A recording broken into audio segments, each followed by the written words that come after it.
So starting our next lecture, here we start with the question number 16. Arrange the compounds of each set in order of reactivity towards SN2 displacement. कि हमारे पास ये जो तीन compounds यहाँ पर दिए गए हैं, इन्हें हमें इस तरह अरेंज करना है कि SN2 रिएक्शन में वो कितनी फास्ट या कितना स्लो रिएक्ट करेंगे. देखिए 2 ब्रोमो 2 मिथाइल ब्यूटेन. तो ब्यूटेन है यहाँ पे, 2 पे ब्रोमो है और 2 पे ही मिथाइल ग्रुप भी लगा हुआ है. Second is 1 bromo pentane. तो 1 पे ब्रोमो, नाउ 2 ब्रोमो पेंटेन. देखिए जो फर्स्ट स्ट्रक्चर आपको दिया गया है, this is a 3 degree halide. ये एक 1 डिग्री हैलाइड है और ये है 2 डिग्री हैलाइड. तो SN2 की जो रिएक्टिविटी है वो 1 डिग्री की सबसे ज़्यादा होती है, क्योंकि न्यूक्लियोफाइल को पीछे से अटैक करना है. इसलिए कार्बन पे ज़्यादा ग्रुप्स अगर अटैच्ड हैं तो वो उसको स्टेरिक हिंड्रेंस प्रोवाइड करते हैं. जैसे कि इस कार्बन में अगर आप देखेंगे तो न्यूक्लियोफाइल को अगर बैक साइड से अप्रोच करना हो तो ये मिथाइल ग्रुप, ये मिथाइल और ये इथाइल ग्रुप, ये तीनों उसको रिपेल करेंगे. जबकि 1 डिग्री हैलाइड में जब भी न्यूक्लियोफाइल को बैक साइड अटैक करना होगा तो सिर्फ एक ही अल्काइल ग्रुप उसको रिपेल करेगा, बाकी सिर्फ छोटी हाइड्रोजन्स होंगी. ठीक है, तो SN2 रिएक्टिविटी क्या होगी? सबसे फास्ट 1 डिग्री, देन 2 डिग्री और बहुत कम 3 डिग्री. उसी तरह नेक्स्ट प्रॉब्लम में 1 ब्रोमो 3 मिथाइल ब्यूटेन. देखिए ब्यूटेन 1 पे ब्रोमो है एंड 3 पे मिथाइल है. Second is 2 bromo 2 methyl butane. 2 bromo 2 methyl butane and 2 bromo 3 methyl butane. अब यहाँ पर ये हमारे पास फिर से 1 डिग्री हैलाइड है, ये हमारे पास 3 डिग्री है और ये 2 डिग्री है. तो SN2 रिएक्टिविटी फिर से 1 degree, 2 degree, much greater than 3 degree. Question number 3, 1 bromo butane. देखिए 1 bromo butane, then 1 bromo 2 dimethyl propane. देखिए प्रोपेन है और 1 पे ब्रोमो और 2 डाइमिथाइल, तो 2 dimethyl. Third is 1 bromo 2 methyl butane and fourth is 1 bromo 3 methyl butane. तो यहाँ पर भी ये 1 डिग्री है. अब ये भी 1 डिग्री है, ये भी 1 डिग्री है और ये भी 1 डिग्री है. अब यहाँ पर कंफ्यूजन थोड़ा क्रिएट हो सकता है, तो इनको हम नंबरिंग ABCD यहाँ पर इनको हम नाम दे देते हैं. देखिए ये 1 डिग्री है बट इसमें ये एक ही ग्रुप है, एक ही अल्काइल ग्रुप है. जबकि यहाँ पर 1 डिग्री होने के बावजूद नेक्स्ट कार्बन पे 3 मिथाइल लगे हैं जो थोड़ी हिंड्रेंस क्रिएट कर सकते हैं. यहाँ पर अगले वाले कार्बन पे एक ही मिथाइल लगा है, यहाँ पर अगले वाले कार्बन पे कोई मिथाइल नहीं लगा. तो सबसे कम हिंड्रेंस मिलेगी वो A में मिलेगी. तो SN2 रिएक्शन सबसे फास्ट A में होगा, A के बाद D में होगा, उसके बाद C में और सबसे कम होगा B में. तो जब सारे के सारे 1 डिग्री हो तब आपको चेक करना है कि उसके आसपास के जो कार्बन्स हैं उनके ऊपर क्या कोई बल्की ग्रुप अटैच्ड है, जिसकी वजह से स्टेरिक प्रॉब्लम्स हो सकती हैं. देखिए question number 17, out of C6H5CH2Cl, first structure is CH2Cl और दूसरा स्ट्रक्चर है C6H5CHCl और एक और बेंजीन मॉलिक्यूल C6H5. तो इन दोनों में से विच इज़ मोर लाइकली और easily hydrolysed bye aqueous KOH. देखिए आपको याद रखना है कि हाइड्रोलिसिस इज SN1. ठीक है, हाइड्रोलिसिस क्या होता है? हाइड्रोलिसिस वो रिएक्शन है जहां पर वाटर सॉल्वेंट भी होता है और न्यूक्लियोफाइल भी होता है। तो ये जो वर्ड आता है, ये वर्ड आता है बेसिक वर्ड सॉल्वोलाइसिस से। सॉल्वोलाइसिस का मतलब है a reaction where the solvent acts as nucleophile. तो ऐसा रिएक्शन जहाँ पर सॉल्वेंट ही न्यूक्लियोफाइल होता है उसको बोलते हैं सॉल्वोलाइसिस, और जब वो सॉल्वेंट वाटर है उसको बोलेंगे हाइड्रोलाइसिस। अगर वो सॉल्वेंट मिथेनॉल है तो मिथेनोलाइसिस, इथेनॉल है तो इथेनोलाइसिस। ओके, तो याद रखना है ये कौन सा मैकेनिज्म फॉलो करता है, SN1। And SN1 requires more stable carbocation. तो SN1 रिएक्शन तब फास्ट होगा जब इंटरमीडिएट कार्बोकेटाइन ज़्यादा स्टेबल बनेगा। अब अगर हम यहाँ से Cl नेगेटिव को बाहर निकाल दें तो इसके ऊपर पॉजिटिव चार्ज आएगा, तो ये बनेगा बेंजाइल कार्बोकेटाइन। तो पॉजिटिव चार्ज बेंजीन में डीलोकलाइज होगा, रेजोनेंस होगी। यहाँ से अगर हम क्लोरीन को Cl नेगेटिव को निकाल दें तब जो पॉजिटिव आएगा वो दोनों बेंजीन में डीलोकलाइज होगा, मतलब पॉजिटिव चार्ज ज़्यादा स्टेबलाइज है। तो ये हमारे को मोर स्टेबल कार्बोकेटाइन देगा, it gives more stable carbocation, इसलिए हाइड्रोलिसिस इसमें फास्टर होगा। अब देखिए 18th question, para dichlorobenzene has higher melting point than ortho and para isomers. जब भी आप मेल्टिंग पॉइंट को डिस्कस करेंगे तो मेल्टिंग पॉइंट में सिमिट्री बहुत इंपॉर्टेंट है कि मॉलिक्यूल्स अपने क्रिस्टल स्ट्रक्चर में किस तरह से पैक होते हैं।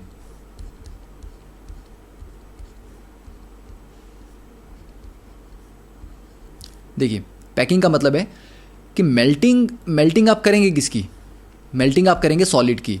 तो सॉलिड में अगर एटम्स बहुत ज़्यादा क्लोजली अटैच्ड हैं एक दूसरे के साथ तो उसका मतलब है कि उनके बीच की जो अट्रैक्टिव फोर्स होगी वो ज़्यादा स्ट्रांग होगी, तो उसको मेल्ट करना या उनको एक दूसरे से सेपरेट करना ज़्यादा मुश्किल होगा।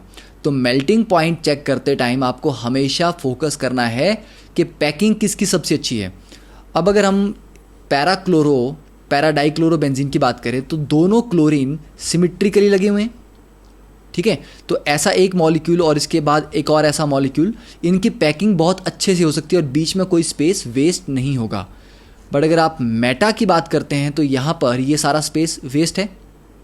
अब अगला मॉलिक्यूल जब आप रखेंगे तो यहाँ पर तो वो एंटर नहीं कर पाएगा, तो पैकिंग बहुत अच्छे से नहीं होगी। ओके, तो लिमिटेड नंबर ऑफ मॉलिक्यूल्स के लिए ज़्यादा स्पेस चाहिए, जबकि पैरा डाइक्लोरो में कम स्पेस में हम ज़्यादा मॉलिक्यूल रख सकते हैं। ऑर्थो में भी वही प्रॉब्लम है, यहाँ पर ये स्पेस वेस्ट हो जाएगा। तो जितनी अच्छी पैकिंग होगी मॉलिक्यूल्स उतने क्लोजली पैक्ड होंगे। ओके, तो यहाँ पर हम लिख सकते हैं close packed structures leads to higher melting point. Now question number 19। अब फिर से हमें क्या करना है, यहाँ पर कन्वर्जन्स पूछी गई हैं प्रोपीन से प्रोपेनोल। तो देखिए स्टार्ट करते हैं, CH3 double bond CH2 propene से प्रोपेनोल। तो कार्बन 3 ही चाहिए हमें, बट इन को ओल में कन्वर्ट करना है। अब इंपॉर्टेंट क्या है, इसमें आप दो तरह से रिएक्शन करा सकते हो। अगर आप डायरेक्टली इसमें वाटर ऐड कर दें, ठीक है, डायरेक्टली वाटर ऐड करने का कौन सा रिएक्शन होता है, oxymercuration demercuration, that is HgAc twice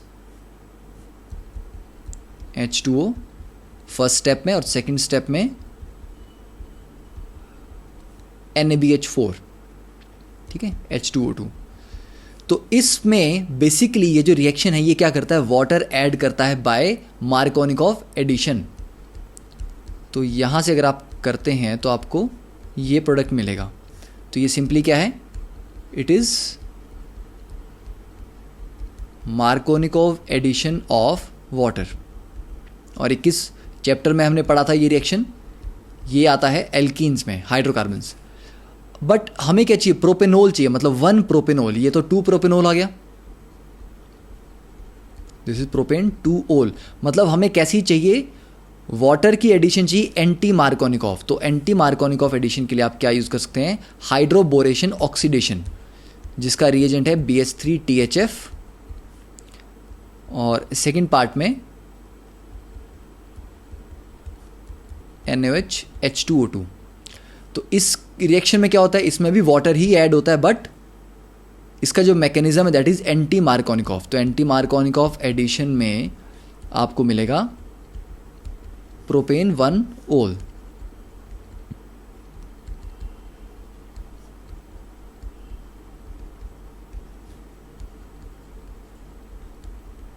ठीक है, तो ये रिएक्शन बहुत इंपॉर्टेंट है क्योंकि बहुत सारी कन्वर्जन्स में आप इन दोनों रिएक्शन को यूज करके वाटर ऐड कर सकते हो। तो this is propanol. Next question second is ethanol to but 1 yne. अब ये क्वेश्चन रिपीट किया गया है, हमने इसको प्रीवियस लेक्चर्स में ऑलरेडी सॉल्व किया है, तो इसको आप वहां से देख सकते हैं। Third is 1 bromo propane two 2 bromo propane.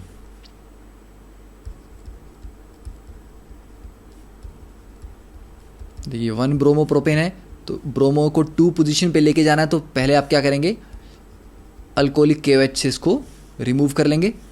तो अल्कोहलिक KOH से एलिमिनेशन के बाद आपके पास आ जाएगा प्रोपीन, और प्रोपीन में अब फिर से आप HBr ऐड करेंगे, बट परऑक्साइड के साथ।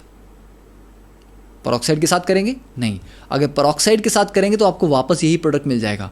ठीक है, हम इसको ऐड करेंगे डायरेक्टली। तो अगर आप डायरेक्टली ऐड करेंगे तो मार्कोनिकॉफ एडिशन के अकॉर्डिंग 2 ब्रोमो प्रोपेन आ जाएगा, और परऑक्साइड के अकॉर्डिंग अगर आप करेंगे तो आपके पास स्टार्टिंग मटेरियल फिर से आ जाएगा। Next is toluene to benzyl alcohol. देखिए बेंजाइल, ये क्वेश्चन भी रिपीट है, हमने पहले सॉल्व किया है। तो टॉल्विन में इसको CH2H की तरह लिख सकते हैं। इसको अगर आप Cl2 के साथ HNu की प्रेजेंस में करेंगे तो फ्री रेडिकल मैकेनिज्म के थ्रू क्लोरीन इस हाइड्रोजन को रिप्लेस कर देगी, CH2Cl बन जाएगा, और इसके बाद इसको आप एक्वस KOH से ट्रीट कर सकते हैं, तो क्लोरीन रिप्लेस हो जाएगा OH के साथ। Next is benzene to 4 bromo nitrobenzene. देखिए बेंजीन है हमारे पास, अब 4 पे ब्रोमो चाहिए और नाइट्रो। ठीक है, तो आपको प्रोडक्ट जो चाहिए दैट इज 4 ब्रोमो नाइट्रोबेंजीन। अब हमने प्रीवियस क्वेश्चन में ये किया है कि अगर नाइट्रो ग्रुप आप पहले लगाते हैं तो नाइट्रो एक मेटा डायरेक्टिंग ग्रुप है, तो आने वाले ब्रोमीन को वो मेटा पे भेजेगा। बट अगर ब्रोमीन आपने पहले लगा दी जो कि एक ऑर्थो पैरा डायरेक्टिंग ग्रुप है, तो आने वाले नाइट्रो को वो या तो ऑर्थो पे भेजेगा या पैरा पे। तो इसका मतलब हमें किसको पहले अटैच करना है, first we will be doing the bromination. Okay, तो देखिए first is Br2 in presence of iron, तो FeBr3, और उसके बाद यहाँ पर ब्रोमिनेशन हो जाएगी। अब ब्रोमिनेशन के बाद नेक्स्ट स्टेप पे हम क्या करेंगे, नाइट्रो ग्रुप लगाना है हमें। तो नाइट्रो ग्रुप के लिए HNO3 प्लस H2SO4, और दोनों कंसनट्रेटेड लिए जाते हैं, तो ये नाइट्रो NO2 पॉजिटिव जनरेट करता है, जो फाइनली ऑर्थो और पैरा पोजीशन पे आपको प्रोडक्ट देगा। ऑर्थो नाइट्रो होगा और एक बार आ जाएगा आपके पास पैरा पोजीशन पे nitro group. Okay, so that is a reaction. अब देखिए question number 6, benzyl alcohol to 2 phenyl ethanoic acid. ये थोड़ा सा अच्छा क्वेश्चन है यहाँ पे। Benzyl alcohol CH2OH। अब जो प्रोडक्ट आपको चाहिए, देखिए फिनाइल, अब इथेनोइक एसिड और 2 पे लगा है फिनाइल, मतलब 1 2। ठीक है, तो 1 और 2 पे फिनाइल लगा हुआ है, और इथेनोइक एसिड है तो 2 ही कार्बन है, तो इसका मतलब ये COH होगा और ये CH2 होगा। तो ये आपके पास फाइनल स्ट्रक्चर है। अब इस फाइनल स्ट्रक्चर में देखिए नंबर ऑफ कार्बन 1 ऐड हुआ है, यहाँ पर CH2 के आगे कोई कार्बन नहीं है, यहाँ पर COH है। COH आपको याद होगा कि आप उसको साइनाइड से बना सकते हैं। तो अगर आप इसमें KCN के साथ इसको रिएक्शन करवाते हैं तो KCN क्या करेगा, आपको OH को रिप्लेस कर देगा साइनाइड के साथ। होगा ऐसा?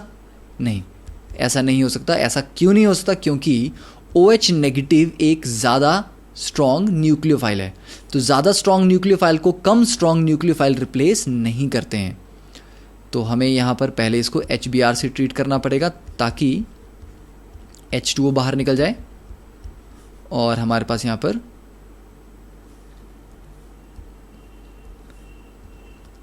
बन जाएगा CH2Br।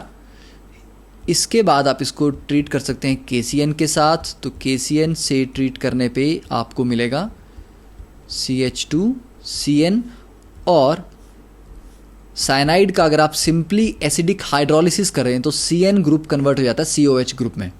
तो ये एक बहुत इंपॉर्टेंट पॉइंट है, जब भी आपको चेन की लेंथ बढ़ानी है आप साइनाइड को इंट्रोड्यूस कर सकते हैं और उसको हाइड्रोलिसिस से कन्वर्ट कर सकते हैं COH में, और COH को फर्दर आप COCl में कन्वर्ट कर सकते हैं, CONH2 में कन्वर्ट कर सकते हैं। Okay, now next question, ethanol to propane nitrile.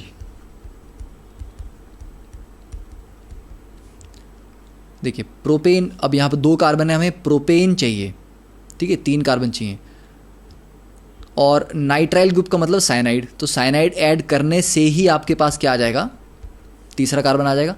तो यहाँ पर HBr से हम HBr यूज़ कर सकते हो, और आप red phosphorus in presence of Br2 ये भी यूज़ कर सकते हैं, ठीक है। तो और इसके बाद नेक्स्ट KCN यूज़ करेंगे तो आपको फाइनल प्रोडक्ट मिल जाएगा CH3CH2CN, and this is called propane nitrile. Next is 8th question, aniline to chlorobenzene. देखिए एनिलीन से जब भी कुछ बनाना होता है तो उसका मैकेनिज्म बेसिकली हम डायजोनियम सॉल्ट के थ्रू उसको कैरी आउट करते हैं रिएक्शन को। तो NaNO2 plus HCl, reaction condition is 0 to 5 degree Celsius, जिसमें क्या जनरेट होता है, NO पॉजिटिव, ठीक है, ये जनरेट होगा। फिर पूरे मैकेनिज्म, काफ़ी डिटेल उसका मैकेनिज्म है, जिसमें एनिलीन NO पॉजिटिव के साथ रिएक्ट करके और फर्दर हाइड्रोलिसिस के बाद कन्वर्ट होगा N2 पॉजिटिव Cl नेगेटिव में नाइट, और ये कौन सा है, benzene diazonium chloride.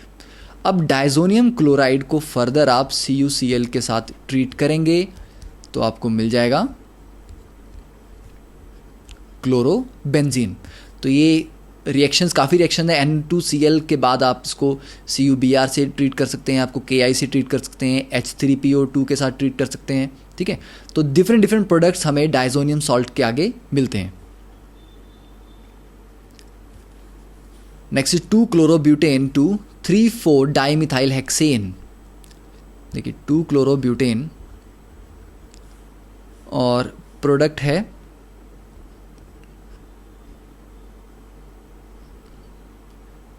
3,4-डाइमिथाइल।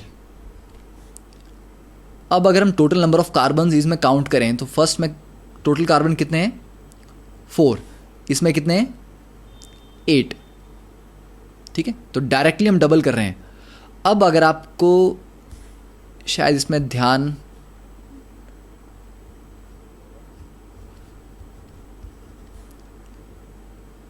+2 sodium in presence of dry ether, अगर कुछ इस तरह का रिएक्शन हम करते हैं और ये दोनों क्लोरीन निकल जाते हैं और इन दोनों के बीच में यहाँ पर बॉन्ड बन जाएगा, तो क्या हमें यही प्रोडक्ट मिलेगा, यस।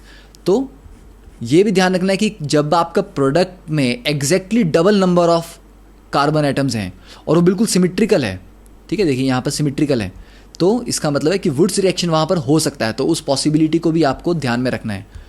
तो यहाँ हम वुड्स रिएक्शन करवा रहे हैं। अब देखिए 10th क्वेश्चन, 2-मिथाइल-1-प्रोपीन। ओके, 1 प्रोपीन, तो 1 पे डबल बॉन्ड है और 2 पे मिथाइल है। इसको कन्वर्ट करना है 2-क्लोरो-2-मिथाइल-प्रोपेन में, 2-क्लोरो-2-मिथाइल-प्रोपेन। अब अगर हम टोटल कार्बन्स काउंट करें तो फर्स्ट स्ट्रक्चर में कितने कार्बन्स हैं, 4 कार्बन्स। सेकेंड स्ट्रक्चर में भी कितने कार्बन है, 4 कार्बन। तो कार्बन हमें ऐड करने की ज़रूरत नहीं है, सिर्फ क्लोरीन हमें ऐड करना है। और क्लोरीन कहाँ लगना चाहिए, सेकेंड पोजीशन पे, ठीक है, तो सिंपली अगर आप HCl को ऐड करते हैं तो according to the Markovnikov rule negative part will go to that carbon which has lesser number of hydrogen. तो Cl नेगेटिव यहाँ जाएगा और H पॉजिटिव इस कार्बन पे आएगा। ठीक है, तो डायरेक्टली ये क्या है, Markovnikov addition. Next 11th question, ethyl chloride. देखिए इथाइल क्लोराइड से प्रोपेनोइक एसिड पे जाना है आपको। तो प्रोपेनोइक एसिड क्या होता है, CH3CH2COH। तो COH से अभी आपको फिर से याद आ रहा होगा कि इसको साइनाइड से प्रिपेयर किया जा सकता है। तो सिंपल मेथड है, यहाँ पर क्या करेंगे हम, KCN से ट्रीट करेंगे तो Cn नेगेटिव, Cl को बाहर निकालेगा और हमारे पास आ जाएगा CH3CH2CN। और इसके बाद डायरेक्टली इसका हम हाइड्रोलिसिस कर देंगे, एसिडिक हाइड्रोलिसिस, तो आपके पास आ जाएगा प्रोपेनोइक एसिड। 12th क्वेश्चन, ब्यूट 1N2 N-ब्यूटाइल आयोडाइड। देखिए व्हाट इज N-ब्यूटाइल आयोडाइड, ये हो गया N-ब्यूटाइल, और आयोडाइड का मतलब कि फर्स्ट पोजीशन पे ही आयोडीन लगा हुआ है। तो यहां पर आपको आयोडीन को फर्स्ट पोजीशन पे लगाना है, बट ऐसा कोई मेथड है, अगर आप डायरेक्टली HI ऐड करते हो तो वो तो मार्कोनिकॉफ एडिशन के अकॉर्डिंग नंबर 2 पोजीशन पे HI को लगा देगा। तो अब इसमें हम क्या करेंगे, फर्स्ट स्टेप में हम इसको HBr के साथ इन प्रेजेंस ऑफ परऑक्साइड, क्योंकि HCl के साथ परऑक्साइड इफेक्ट काम नहीं करता, परऑक्साइड इफेक्ट काम करता है सिर्फ HBr के साथ। तो आयोडीन की जगह यहां पर हमें क्या मिल जाएगा, bromine.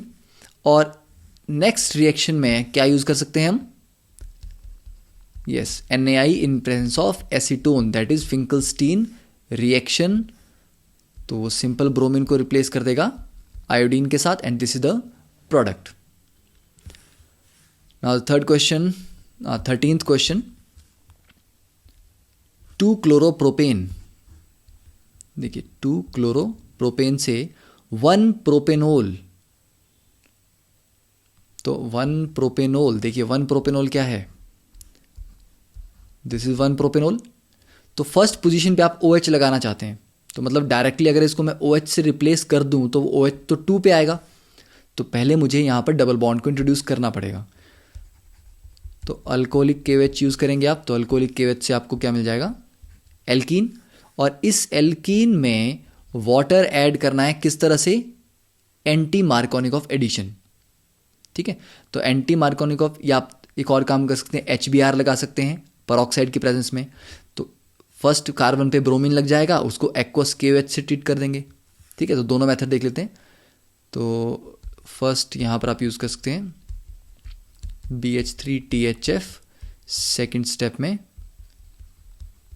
NaOH H2O2, that is hydroboration oxidation. तो भी आपको ये मिलेगा anti Markovnikov addition of water से। दूसरा जो मेथड है वो आप यूज़ करेंगे, पहले आप HBr ऐड करेंगे इन प्रेजेंस ऑफ परऑक्साइड, तो आपको मिल जाएगा, और इसको आप फर्दर ट्रीट करेंगे एक्वस KOH के साथ। ठीक है, और इस रिएक्शन से तो आपको डायरेक्टली यही प्रोडक्ट मिल रहा है। तो दो रिएक्शन आपके पास आगे, दो मेथड से आप इसको सॉल्व कर सकते हैं। तो बेसिकली ऑर्गेनिक में वी हैव मल्टीपल मेथड जिनसे हम कन्वर्जन्स कर सकते हैं। Next is isopropyl alcohol. देखिए आइसोप्रोपाइल ग्रुप ये होता है, तो यहाँ पे OH लग जाएगा। ठीक है, इससे आयोडोफॉर्म बनाना है, आयोडोफॉर्म इज CHI3। तो आयोडोफॉर्म के लिए क्या करना पड़ेगा आपको, पहले आयोडोफॉर्म रिएक्शन करवाना है। आयोडोफॉर्म रिएक्शन के लिए क्या करना होगा आपको डायरेक्टली, या पहले आप इसको ये कर सकते हैं कि ऑक्सीडाइज कर सकते हैं इसको। ठीक है, बट अगर नहीं भी करेंगे आप डायरेक्टली लीजिए NaOH प्लस I2। तो I2 क्योंकि एक ऑक्सीडाइजिंग एजेंट है, वो ऑटोमेटिकली इस अल्कोहल को कीटोन में ऑक्सीडाइज कर देगा। उसके बाद ये आपको दे देगा CHI3 प्लस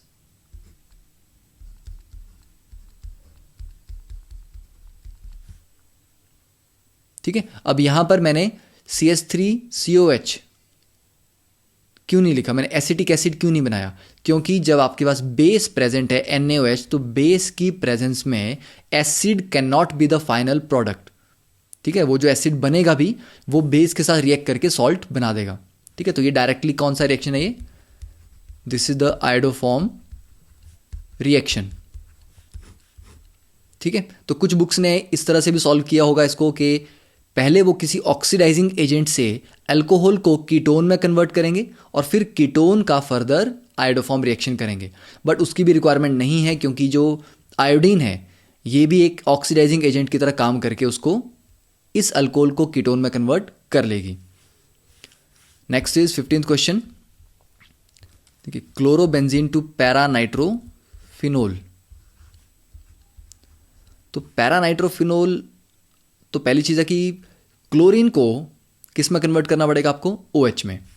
ठीक है, क्योंकि जो फाइनल प्रोडक्ट पूछा गया है दैट इज पैरानाइट्रो। तो नाइट्रो ग्रुप तो हम पहले नहीं लगा सकते क्योंकि वो मेटा डायरेक्टिंग होता है, तो पहले हमें OH ही लगाना पड़ेगा। ओके, अब OH आप यहां पर क्लोरीन के साथ कैसे लगाएंगे? ये एक बहुत ही इंटरेस्टिंग क्वेश्चन है, क्योंकि अराइल जो हैलाइड्स हैं उनमें क्लोरीन को या हेलोजन को डायरेक्टली रिप्लेस करना, न्यूक्लियोफिलिक सब्स्टिट्यूशन, एक बहुत इजी प्रोसेस नहीं होता। ठीक है, प्रोसेस थोड़ा सा टिपिकल है, इसीलिए ये इंपॉर्टेंट है कि इसको हम किस तरह से कन्वर्ट करते हैं। तो यहाँ पर अगर आप NCERT की टेक्स्ट बुक को रेफर करें तो जब भी आपको न्यूक्लियोफिलिक सब्स्टिट्यूशन करवानी है कि आप एक न्यूक्लियोफाइल OH को दूसरे न्यूक्लियोफाइल Cl से रिप्लेस करना चाहते हैं, तो उसके लिए क्या प्रेजेंट होने चाहिए? Electron withdrawing groups at the ortho और पैरा पोजीशन। तो वो ग्रुप कौन से हैं? नाइट्रो। तो मतलब हमें पहले यहाँ पर नाइट्रेशन ही करवानी पड़ेगी। तो नाइट्रेशन करवाने के लिए हम क्या करेंगे? Concentrated HNO3 plus H2SO4। तो आपके पास जो फर्स्ट प्रोडक्ट आएगा वो आएगा मिक्सचर, क्योंकि क्लोरीन के साथ यहाँ पर नाइट्रो आपको ऑर्थो पे भी मिलेगा, बहुत थोड़ा सा मेटा पे मिलेगा और बाकी पैरा पोजीशन पे। ठीक है, क्योंकि chlorine is ortho para directing. अब उसके बाद क्या करना है? अब हमारे पास पैरा पोजीशन पे एक इलेक्ट्रॉन विड्रॉइंग ग्रुप आ गया है। अब हम इसकी फर्दर, सिर्फ पैरा की बात कर रहा हूं, पैरा की फर्दर रिएक्शन से हम क्या कर सकते हैं? क्लोरीन को OH के साथ रिप्लेस कर सकते हैं, जिसके लिए बहुत स्ट्रॉन्ग कंडीशन चाहिए। तो हमें NaOH यूज करना पड़ेगा with high temperature and pressure. Okay, अगर दो नाइट्रो ग्रुप लगे होते तो उतना हाई टेम्परेचर प्रेशर की ज़रूरत नहीं होती, बट सिर्फ एक ही नाइट्रो है तो हमें हाई टेम्परेचर प्रेशर की रिक्वायरमेंट है। तो फाइनली इन कंडीशंस में क्लोरीन रिप्लेस हो जाएगा OH के साथ, and that will be the paranitrophenol. तो दिस रिएक्शन, ये आप रिएक्शन डायरेक्टली आपको NCERT के लास्ट पेजेस में मिल जाएगा, जहां पर अराइल हैलाइड्स के रिएक्शन दिए गए हैं, nucleophilic substitution. 16th question is 2 bromopropane to 1 bromopropane. तो इसमें भी वही करना है, पहले आपको क्या करना है? अल्कोहलिक KOH के साथ एलिमिनेशन करके नेक्स्ट स्टेप में 1 ब्रोमो के लिए HBr in presence of peroxide आप लगा देंगे, तो that will be 1 bromo propane. Chloroethane, okay, CH3CH2Cl, chloroethane to butane. देखिए सिंपल है, तो यहां पर फिर से वुड्स रिएक्शन लग जाएगा, क्योंकि हम 2 कार्बन को डायरेक्टली 4 कार्बन में कन्वर्ट कर रहे हैं और एल्केन है, तो प्रोडक्ट इज एल्केन। तो वुड्स रिएक्शन में ये 2 NaCl निकल जाएंगे, तो ड्राई ईथर की प्रेजेंस में तो फाइनल प्रोडक्ट होगा that will be butane. Now 18th question, benzene to biphenyl, ये हमने ऑलरेडी किया है। This is called Fittig reaction. ठीक है, जहां पर आप बेंजीन को किस में कन्वर्ट करते हैं? पहले क्लोरोबेंजीन में, तो उसके लिए आप Cl2FeCl3 के साथ उसको ट्रीट करके क्लोरोबेंजीन में कन्वर्ट कर सकते हैं। उसके बाद उसको सोडियम और ड्राई ईथर की प्रेजेंस में दो ऐसे मॉलिक्यूल मिला के जब कंबाइन हो जाएंगे तो that will be called a biphenyl. देखिए यहाँ पर टर्ट ब्यूटाइल ब्रोमाइड, तो टर्ट ब्यूटाइल ब्रोमाइड ये आ गया हमारे पास, और इसको कन्वर्ट करना है आइसोब्यूटाइल ब्रोमाइड में। देखिए सबसे पहले आपको पता होना चाहिए कि आइसोब्यूटाइल ब्रोमाइड का स्ट्रक्चर क्या होता है। तो जब देखिए आइसो वर्ड हम लिखते हैं, आइसो वर्ड का मतलब है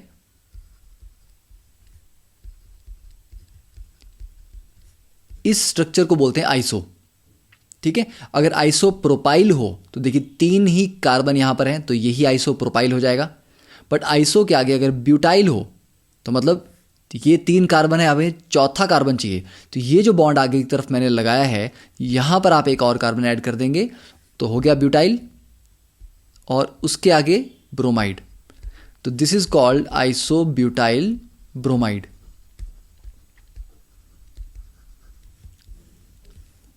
अब यहां पर देखिए स्ट्रक्चर कुछ वैसा ही है, 3 कार्बन की चेन है, सेकंड कार्बन पे मिथाइल और ब्रोमीन लगा है। यहां पर भी 3 कार्बन की चेन है और सेकंड कार्बन पे मिथाइल और उसके साथ ब्रोमीन लगा है, ठीक है। CH2 के आगे ब्रोमीन लगा है। तो पहले तो आपको ये ब्रोमीन निकालनी पड़ेगी, तो हम अल्कोहलिक KOH के साथ डिहाइड्रोहेलोजिनेशन करेंगे।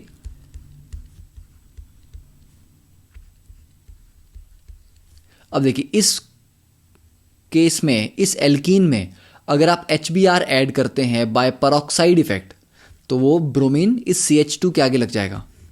तो आपको जस्ट HBr को ऐड करना है by peroxide effect, anti Markovnikov addition. Now the last question, convert aniline to phenyl isocyanide. ये डायरेक्टली एक नेम रिएक्शन होता है जिसमें एनिलीन को हम एक bad smelling compound that is isocyanide, ठीक है, NC, इसमें कन्वर्ट करेंगे तो it is called carbylamine reaction. और ये जो आइसोसाइनाइड्स हैं these are foul smelling compound, ठीक है। इसकी स्मेल से ही आपको पता लग जाता है कि ये रिएक्शन हो चुका है, प्रोडक्ट आपका बन चुका है। तो इसके लिए जो रिएजेंट्स हैं those are CHCl3 plus 3KOH in presence of heat. So this completes the question number 19. In the next problem we will see the solution to the last 3 problems of this chapter. Okay, thank you for your time. Have a nice day.